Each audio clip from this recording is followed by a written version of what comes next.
Hello, hello, hello, hello. Let me get my screen together. This is Donnie Brown Hill, America's Better Life Strategist, and we're getting ready to go into Journey 3. Okay, I am finding my screen right now. Share the screen, and we're going to current. They'll allow me to do that. Yes, it did. Wow, I'm here. Hello, hello. I am excited to be here for I Matter Redesigning Your Life, Journey 3. Again, this is Donnie Brown Hill, America's Better Life Strategist, teaching you about equanimity living. And we will go in there a little later, but first we got to start working on ourselves before we get to really live in that way. Today's Journey 3, exhaling, loving yourself and others. Let me pull my chair up a little bit. And again, we're doing this for those people who are going to participate in part 2, or anyone who wants to do this, I should say. But I really had in mind the people who were going to participate in part 2 of this journey, which is called It's Not That I Don't Love You, I Just Love Me Too, Redesign Your Relationships. And without going through redesign your life and knowing what you value and understand a little bit more about yourself, to go into redesign your relationships, it will take you a little longer to go through the process. A lot of this is just surface. My coaching and my events go much deeper into this because there's a lot of interaction, and also we do a little more practice when we're in person. For those of you who don't know me, I do events all over the country, and I no more than 10 people. We like to keep it very intimate. So I'm eliminating the path for self-healing, actually healing, self-discovery, and self-love for people, all people. I used to be just really concentrating on women, but I had a session not too long ago with a male, and he really opened up to me, and it was very hard for him. But what I realized is sometimes men don't have anyone that they can go to hear another perspective. And it was just awesome to be able to be a source for that individual. So I've decided that I need to open things up to more than just women. So let's get started. I don't think this is going to matter because it looks like when I record it, my camera stays in the right-hand corner. So let's get started. Journey 3, exhaling, loving yourself and others. So let's get started. Now, last time we went over your 3 heart values. And now what we're going to do with those is we're going to clarify your goals. And that's the process of redesigning your life, because now you're going to look at the 6 dimensions of wellness of your life, and now you're going to start having goals for each one of those. So the first thing I want you to do is just take a deep breath in. I want you to just breathe through your nose and out through your mouth. Breathe through your nose and out through your mouth. So now I want you to do it again, but I want you to put one hand over your chest and one hand over your stomach. And I want you to take a deep breath in and then out through your mouth. I want you to do it again. Take a deep breath in and out through your mouth. And this is one of the things I do in person, is because I want people to realize that a lot of us are breathing through our chest. The way you can tell is which hand rose when you inhaled. Was it your hand on your chest or the one on your stomach? You want to be able to breathe from your diaphragm, because that's where you get the most oxygen into your lung, and that can change the way you feel. It can change the way you feel. And when you're stressed out, if you can breathe from your abdominal area, you can't do both at the same time. You can't stress and breathe at the same time. So if you go deep, the abdominal breathing, you get so much oxygen, it will just feel so much better. The shallow breathing doesn't give you the benefit of that. And a lot of us do the shallow breathing because we hold so much in. But again, I do a lot more of that in person, and we go through the breathing and we learn how to breathe through the process. Today, I'm just going to, you can look it up, deep breathing, diaphragm breathing, belly breathing, and just learn a little bit about the benefits of it. Now, I want you to now write down your 3 heart values, and you're going to write those down. And then we're going to actually do current harmony values. I call them harmony. There's no such thing as balance. A lot of times we believe that there's such thing as work-life balance. It's a lie. I'm just going to go ahead and say it's a lie. There's no such thing as harmony.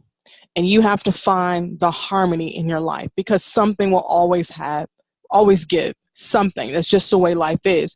There's very hard, like I have the 7 dimensions. I even have sleep here. And, sometimes sleep gives. You can't get enough sleep because there's so much going on in your life. Sometimes you don't have a social life because there's so much going on in your life. Emotionally, you're unstable because you haven't had a time to just unwind and get to the point where you can breathe and you can start contemplating what you really want out of life and what you really want to do, because there's so much going on. You feel like, I don't have a moment. So what I want you to do is those 3 values. I want you to look at the 7 dimensions of your life, and I want you to set up a goal. Physical goal along with your values, an occupational goal that lines up with your values, an intellectual goal will lines up to your values, social lines up to your value, emotional lines up to your values, spiritual lines up with your values, and sleep. Sleep is essential. Sleep affects every aspect of your life. It affects you spiritually, emotionally, socially, intellectually, occupational, and it will affect you physically. So you have to make sure you do get that. So once you set up these goals, and that's going to take a minute, you're going to have to start thinking about it. So that's why I want you to look at your values, look at those 3 top values, and then start looking at, okay, now what can I do physically that lines up with these values? And what you may find out is, out of those 10 values, where you currently are right now, you might have to go back and choose another value. Because right now, those 3 that you have, because you picked 10, those 3 that you have at this point that you really want to go by, you can't right now because you haven't set yourself up for that. And that's where the goals come in. But sometimes you may not be able to at this point. It happens sometimes in life, does it not? That you want to do this, you want to do that, and it's just not the moment.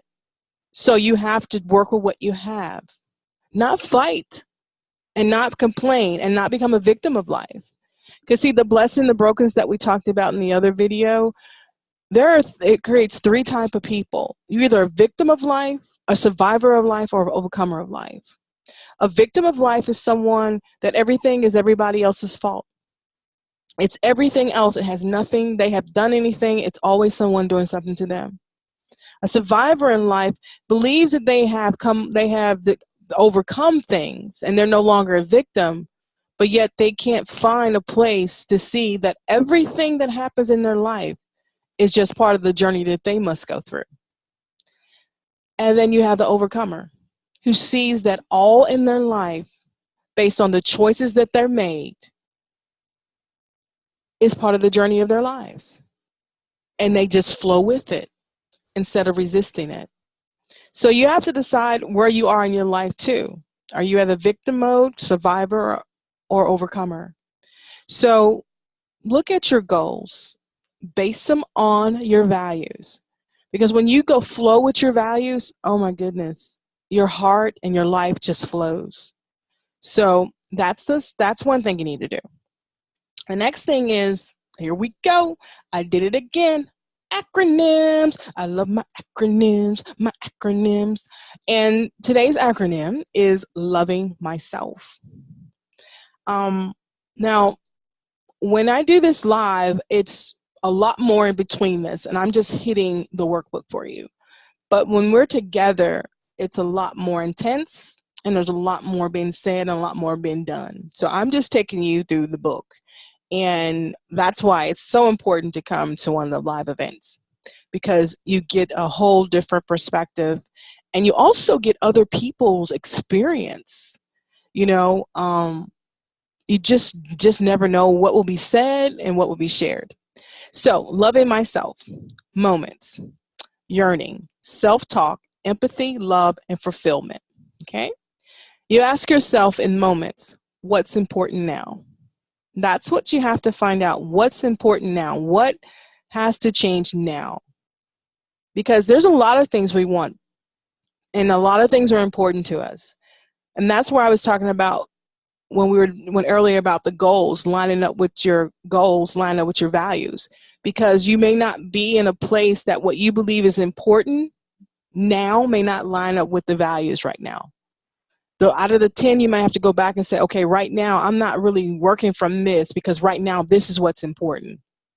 So you need to look at right now what's important. Yearning. What are you yearning for? Are you yearning for anything? Is there anything that you just really desire? Self-talk. That's going to come up a lot because like I said earlier, who do you talk to the most? Yourself. So what are you saying to yourself? What are you saying to yourself when things are happening? I don't like when someone does make a mistake and they say, oh, that was just really stupid. Why would you call yourself stupid or even that situation stupid? It's a situation. Things happen. Don't words matter. And we act like they don't, but they do. If one word will take you in a direction you may not even want to go in. Someone can say one little word to you that you haven't even dealt with in your life, and it will change your whole day because you had dealt with that. That's that victim over the survivor overcomer attitude, personalities. Not personalities, but I call them, what can I call them? They're not really personalities. The blessing and the brokenness attitude. I would just call it an attitude you can have. Because, you're either a victim, a survivor, overcomer. So if you start thinking about when things are said to you, if something is said to you it's trivial at the end of your life, it really won't even matter when you're dying, and you get upset about it. Maybe someone pushed a button. Maybe you're coming from that victim or that survivor mode where you thought, you got over something, and you realize I'm not really over that. Because see, when you're an overcomer, when someone says something to you and you know it's not to be true, you'll just look at them or not say anything. I used to be a real biatch back in the day. I'm serious. I didn't know I was unhappy. I thought, I had 2 kids, been married, 10, 15 years, living a life, teaching at the university, writing books, doing live events. I'm just all over the place. I have it going on, and I didn't even know I was unhappy. And until someone was pushing my buttons. And what I want to leave you with that is so important. That person that pushes your buttons is your greatest teacher. That person is there to teach you something about yourself, about life, or about a situation. I'm telling you, if you would just go through the flow with them, and they get on your last nerve, they make you think, why am I yelling? Why am I upset? Because there's things that have not been resolved. And that's what they teach you. It is so awesome. All right. Now, empathy. Are you approaching things from your head or from your heart? A lot of times we don't come from our heart. We're not there. And when I talk about heart, I talk about when you're dealing with somebody, everybody wants to be heard. They want your acceptance, empathy, respecting your time. And I spelled heart wrong. And I need to spell it because it's, again, acronym. You remember acronym? I love my acronyms. And heart is an acronym for me. And it is everyone wants to be heard. They want your empathy, acceptance, respect, time, and they want to trust you. And that's what heart stands for. When you come from your head, you're coming from a place of experience. You're coming from a place where it's what I believe. And you're not coming from the heart, whereas it's okay for them to be different. It's okay for them to have a different opinion because they are who they are. And you come from that place that you hear them, that you're accepting of what is. You have a respect for what they have to say. You trust that they're not trying to hurt you, that it has nothing to do with you. You've given them the time to speak. So where are you coming from? Do you have empathy? Love. How do you show yourself love? What do you do to show yourself love? I will spend time alone. For me, I'm an introvert and I love my alone time, and my family knows that. So I might just take off and go to the park with a book and a cold drink and sit and read. Um, and then there's some ways I don't show myself love. And that's where you have to reevaluate things because, again, my weight. I cannot be loving me if I'm not working out, if I'm not eating the way I'm supposed to, if I'm not changing the diet that's going to support me to be here to fulfill my life, because we're going to talk about fulfillment. Where do you want to be in 5 or 10 years from now? If I don't do the necessary things with my diet and with my physical activity, where will I be in 5 or 10 years? And will I have a fulfilled life? So the last one is fulfillment. Where do you want to be in 5 to 10 years from now? That's what we have to do now. We have to start making steps towards that. And it's just one step at a time. You know, for me, it's just working out. Get up and work out, or work out at night. You know, if you, because I used to work night shifts, so my mind is still going to bed. I still go to bed late. I still sleep a little later. So my day is a little different than most people's, and my body has to work through the process of being off nights. And yeah, you can go to bed at 10:30, Donnie, and it's okay to wake up at 6. My body's like, no, we go to bed at 2 or 3 because we're really tired at that point, and then we're going to get up at 9 or 10. So okay, if I get up later, what I'm going to do? So I want you to start loving myself. And I do too. I need to love myself too. I need to figure out what's important right now. You know, I don't have it all figured out all the time. You know, sometimes I have to check my pulse, and then now I have to love myself. You know, what's important now? What are you yearning for? What are you saying to yourself? Are you approaching things from your head or your heart? I have to check myself all the time. How do you show yourself love? And where do I want to be in 5 to 10 years from now? So I just want to, I have done these processes, and you see one of my things that I'm stuck in is my diet and my weight. But other places I have much fulfillment in my life, and I know that, you know, I'll be able to have such a wonderful life. But how will be, you know, what will be my quality of life if I don't take care of the physical? If I don't take care of the physical, what is going to be my quality of life? So let's go. I think that's it. Yes. That one was pretty quick, and I'm pretty glad that, because sometimes I get a little long-winded. Oh no, I'm still the same, about less than about 20 minutes. So now, any questions, go to www.donniebrown-hill.com. Also, remember, we have 2 more journeys to go through. So go ahead and schedule, if you want to, your Beauty and Beast session. Make sure you have written your letters. They are sealed and they are put away before you even schedule this appointment, because it has to be done before we talk. So you can go to mycandidly.com to schedule an appointment, or you can, if the link on, I should have checked that link, and I have not checked that link. You guys see, sometimes we just don't do what we're supposed to. But anyway, I want to leave you with this, that you are enough, and there is nothing wrong with you. And all you're trying to do, get back to wholeness. That's all you're trying to do, is get back to wholeness. And that's that Beauty and that Beast, combining them two, both of them, understanding that you are both, so you can wholly give to others and you can wholly give back to yourself. So many blessings. Thank you for listening. Godspeed the wholeness. And let me end this video. Let me end this video. Let me end this video. Stop recording. Talk to you later. Many blessings. Bye-bye.